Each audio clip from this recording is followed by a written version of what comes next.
Carenze di organico, turni insostenibili, difficoltà persino a reperire dispositivi medicali, farmaci e divise da lavoro. La CISL Funzione Pubblica denuncia con una nota a firma del suo coordinatore territoriale, Alessandro Farrugia, le insostenibili condizioni di lavoro in cui operano i sanitari in servizio presso la casa circondariale di Lorenzo di Agrigento. Ciò è contenuto in una lettera inviata alla direzione del carcere, al Ministero della Giustizia, per conoscenza alla Prefettura di Agrigento, a firma appunto del coordinatore territoriale Farrugia. La situazione di giorno in giorno, sostiene Farrugia, diventa sempre più insostenibile.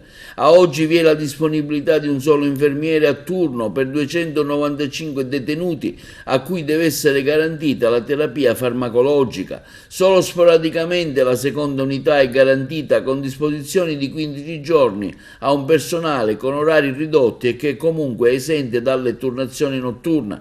Gli infermieri sono così costretti a non rispettare lo stacco delle ore 11, come previsto invece nelle norme, a non godere delle ferie maturate, potendo così un grave stress. Tutto questo evidenzia Farrugia ovviamente anche delle ricadute evidenti sulla capacità di garantire la terapia ai reclusi. Non solo è difficile riuscire a rispondere a tutte le chiamate, ma diventa impossibile farlo quando le richieste di intervento giungono simultaneamente. Ci è stato riferito, aggiunge Farrugia, che il personale senza nessuna disposizione di servizio viene impiegato per l'acquisto di farmaci presso le diverse farmacie del territorio.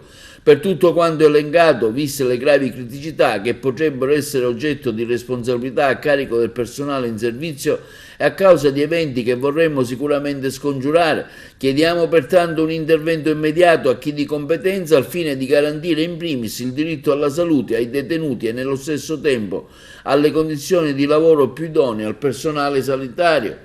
Al contempo, conclude Farrugia nel suo comunicato, chiede che venga più presto bandito un avviso pubblico rivolto a infermieri e operatori sociosanitari dedicato esclusivamente al carcere Petrusa di Agrigento.